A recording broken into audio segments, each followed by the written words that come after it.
Hi friends, welcome to my channel Supriya homely kitchen. আজ আমি আপনাদের কাছে নিয়ে এসেছি দই কাতলার রেসিপি। তার জন্য আমি আদা নিয়েছি, কাঁচা লঙ্কা, টমেটো আর পেঁয়াজ, এটা পেস্ট করে নেবো। আর মাছটাই নুন হলুদ মাখিয়ে রেখেছি, পেস্ট করে ফিরছি। বন্ধুরা, কড়াই বসিয়ে দিচ্ছি, কড়াইটা গরম হোক, পরে ফিরছি। তো দেখুন বন্ধুরা, কড়াই গরম হয়ে গেছে, কড়াইতে তেল দিয়েছি। মাছগুলো একটু তেলটা গরম হোক, তারপরে মাছগুলো ছাড়ছি। তো দেখুন বন্ধুরা, তেলটা গরম হয়ে গেছে, এবার মাছগুলো একটু ভেজে নেবো।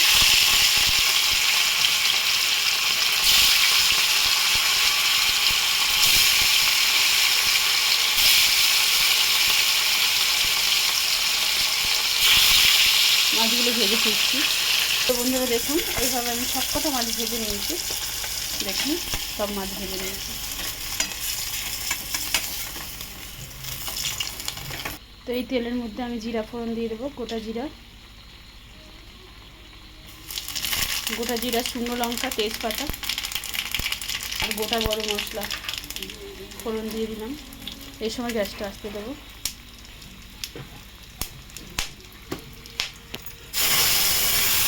এই পেস্টটা দিয়ে দিলাম, যে পেস্টটা করে রেখেছিলাম।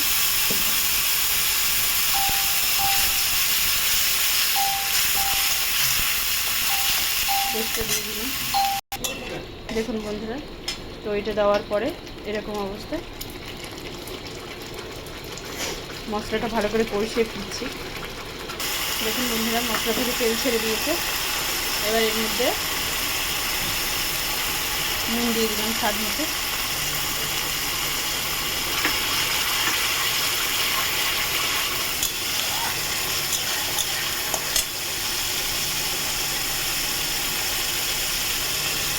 চার পাঁচটা লঙ্কা দিয়ে দিলাম, চেড়ে নিই, গোটায় লঙ্কা দিয়ে দিলাম।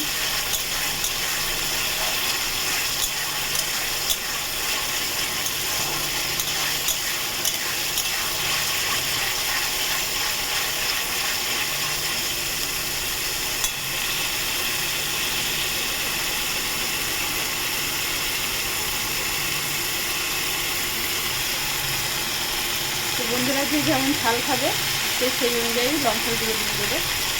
আমরা একটু লঙ্কার গুঁড়ো দিচ্ছি।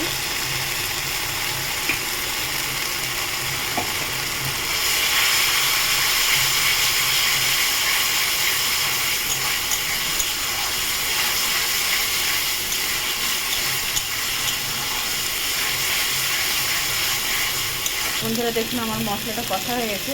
এবার আমি ফেটে রাখা টক দই দিয়ে দিচ্ছি। 75 গ্রামের মতো টক দই নিয়েছি, ভালো করে ফেটিয়ে নিয়েছি। এটা দিয়ে দিলাম।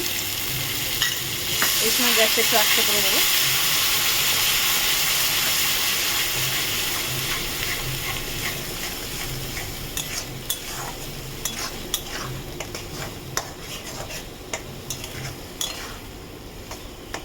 পরে ফিরছি। তো দেখুন বন্ধুরা, এই আমার টক দইও কষানো হয়ে গেছে ভালোভাবে। তো এবার আমি এর মধ্যে জল দিয়ে দেবো। জল দিয়ে দিলাম, আর তো জল লাগবে।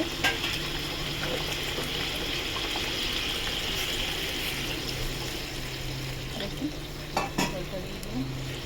জলটা ফুটলে ফিরছি আপনাদের কাছে। তো দেখুন বন্ধুরা, আমার ঝোল ফুটে গেছে। এই পর্যায়ে আমি মাছগুলো দিয়ে দেবো। এবারে ভেজে রাখা মাছগুলো টুকটুক টুকটুক করে দিয়ে দেবো।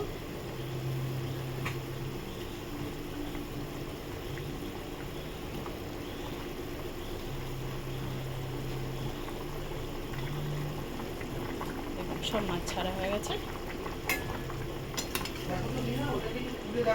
এবার ঢাকা দেবো বন্ধুরা, ঢাকা দিয়ে পরে ফিরছি। দেখুন বন্ধুরা, এবার আমি গরম মশলা দেবো।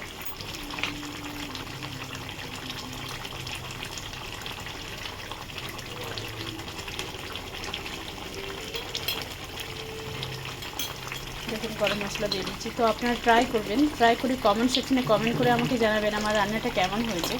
আর আমার চ্যানেলটা লাইক অ্যান্ড সাবস্ক্রাইব করে দিন। Thank you for watching. একটু নেড়ে দিলাম।